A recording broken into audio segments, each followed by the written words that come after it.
Hvad er sundheden i sport? Det kommer du nemlig til at finde ud af i den her video, hvor vi spørger nogle forskellige folk om, hvad de tænker om sundheden i sport, og så forhåbentlig selv prøve at komme frem til et svar om så er sundheden i sport. Men hvad tror folk egentlig om sundheden i sport? Synes I, at man kan gå til sport som 50-70 år? Ja, det tænker jeg, man kan. Altså, jeg forestiller mig, at som 50-70 år, så er det sport en meget, meget vigtig del også af det at være glad og trives. Og der er faktisk nogle undersøgelser, der viser, at den aldersgruppe, der har det allerbedst, det er dem, der er 74 år. Og det er også fordi, at de er aktive og blandt andet går til dans og får gode venner igennem sport eller aktiviteter, som det også er. Ja. Kan sport hjælpe dig med på mentale problemer? Ja, det tror jeg, kan. Og det tror jeg, at man kan dyrke sport, hvor man møder nogle andre mennesker, og der kan opstå et godt fællesskab igennem sport. Men samtidig så gør det også noget godt for kroppen, at den er i gang.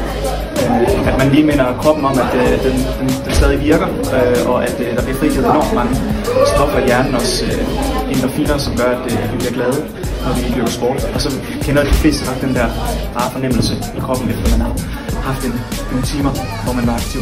Så det er jeg ret sikker på, at det kan, og det er der også mange undersøgelser, der peger på. Lad os se, om en ekspert siger det samme. Her er mit mening om spørgsmålet. De fleste mennesker håber formodentligt, at de som ældre kan forestille mod de aktiviteter, der betyder noget for dem. Hvad enten det er at have overskud til børnebørn og oldebørn, besøge familie og venner, rejse eller dyrke sport. Med alderen stiger risikoen imidlertid for, at man mister sin funktionsevne og ikke længere kan klare hverdagen selv. Derfor er det særlig vigtigt, at forældre vedligeholde kroppens bevægelighed, kondition og balanceevne, og så vidt muligt bevare kroppens muskelmasse og muskelstyrke. Det var det for i dag. Vi ses. Eksperten Josef sagde, at man skal huske at balancere sociallivet og træning med privatlivet derhjemme, så man har tid nok til begge dele. Og man skal huske ikke at gå alt for hårdt på sig selv, når man er den alder.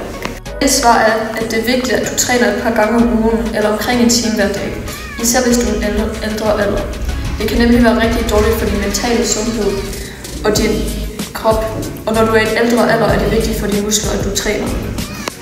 Det var det for denne gang. Vi ses måske næste gang.